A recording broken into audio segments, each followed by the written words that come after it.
আলাইকুম প্রিয় বন্ধুরা, আমরা চলে আসছি পাহাড়ের মধ্যে। আসলে পাহাড় অনেক সুন্দর লাগে, দেখেন অসাধারণ একটা বাগান। আমি বাগানটা দেখে আমার অনেক সুন্দর লাগছে, তাই ক্যামেরাটা ওপেন করে নিছি। এই বাগানটার মালিক আমার সামনে দাঁড়ানো। আসসালামু আলাইকুম। ওয়ালাইকুম সালাম। বালানি বা হামাল চাচা? ভালো চাচা, বালানি তুমি? আলহামদুলিল্লাহ, আল্লাহর রহমতে অনেক ভালো আছি। তে এই বাগানটা এটা তোমারই নি? এই বাগানটা আমার, ওই অন্য আমার সর্বমোট 13 খের জায়গা বাগান, আল্লাহর রহমতে করছি। 13 খের জায়গা? 13 খের জায়গা। কতলা হইব বেটা গাছ? কতলা হইব? 13 খের জায়গার মাঝে হুম। 6000 সেরা রোপণ করছিলাম, আরো ফুটে উঠছে অনেক। এরপরে তো মনে হয় অনেক গাছ মরছেও। এক দুইটা মরছে, মরছে কম, ফুটে উঠছে বেশি আগেল্লা। উঠতে উঠতে বেশি না? আসলে এখন এখন তো দেখা যাচ্ছে সেরা ছোট ছোট কবছর হয়েছে লাগাইছো। এটা 3 বছরের একটা বাগান, এটার ফিসিতে আছে, এটা বড় হয়েছে। এটা এবার ওয়াকশন সামনে আনবো একটু দেখা যাবে। এবার ওয়াকশন দিলাই মো। হুম। এর হয়ে একটা বাগান আছে এটার পিছনে, হ্যাঁ, এটা ওয়াকশন দিমু। ওই এটা গাছ বড় হয়ে যাও, মানে বড় বড় ওয়াকশনে এই জমিটাতে এটা কি কাগজের জায়গা না?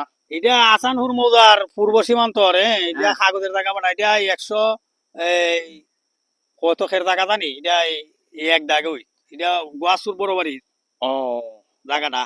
আমি সালাটা রোপণ করছি। হুম। এটা হুম। বাকি হিসাবে এটা 2 বার আমার, হুম। 1 বার পাইব জায়গার মালিকে। এই 13 খের জায়গার। 13 খের জায়গা না? হুম। আসলে তোমার এই বাগান দিয়ে এখন কাজ দিয়ে লাগাইছো, অতলা গাছ লাগাইছো, দিনে একটা কষ্ট করো, ফাড়া দেওয়া ইয়া, হ্যাঁ, সকালে আও বিকালে আও পরিষ্কার হইয়া দেওয়ান লাগে। এখন এই গাছগুলা বিক্রি হইয়া তোমার কল্পনা কিটা কি করবে? গাছগুলা বিক্রি করিয়া পাইলে পর? টেহা টোকা পাইলে, আমি তো গরিব মানুষ, আমার বাচ্চা আছে, আল্লাহ দুই দেয়। এটা ওই গাছের পয়সা দিয়ে একটা ভবিষ্যৎ, যদি বিদেশ গেলা নাইলে কিছু জমি জমা বাই বন্ধক রাখিয়া এর হইয়া এই জীবিকা নির্ভর হল লাগে, বুঝছো না নি? আমি তো আর তেমন একটা সুখী মানুষ না। আলহামদুলিল্লাহ, খুব সুন্দর কথা বলছেন মর্তুদ চাচা। চাচার জন্য দোয়া রইলো। আর চাচার বাগানটাও খুব সুন্দর লাগে। আসলে ওনার স্বপ্ন যাতে পূরণ হয়, আমরা সবাই দোয়া করি।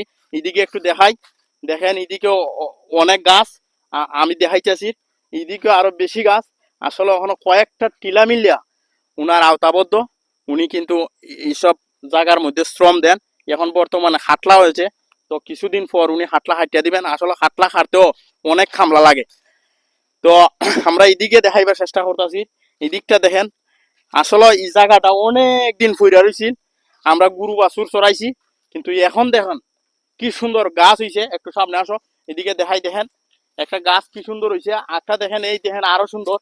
আসলে যদি যে কোনো জিনিস উদ্যোগ থাকে যে আমি এটা একটা বাগান করব বা একটা দোকান দেব বা একটা বাড়ি করব, অবশ্যই আল্লাহ নেউতের উপরে মানুষের বরকত দেন। উনি নিয়ত করছেন যে আমি এই জায়গার মধ্যে বাগান করব। খুব সুন্দর বাগান হয়েছে। আমরা আসলে বাগানটা দেখিয়া আফসোস লাগে। একটু সামনে আসো, দেখেন খুব সুন্দর গাছ। আমি একবারে বাগানের ভিতরে ঢুকে গেলাম, অসাধারণ লাগে। আসলে দেখে আমার অনেক ভালো লাগছে, তাই ভিডিওটা ধারণ করলাম। সবাই ভালো থাকেন। আর যে যেখান থেকে আমাদের ভিডিওটা দেখবেন, সবাই লাইক কমেন্ট শেয়ার দিবেন, ছড়িয়ে দেবেন সারা দেশে। আর মর্তুদ চাচার জন্য দোয়া করবেন যাতে উনার স্বপ্নটা পূরণ হয়। আসসালামু আলাইকুম।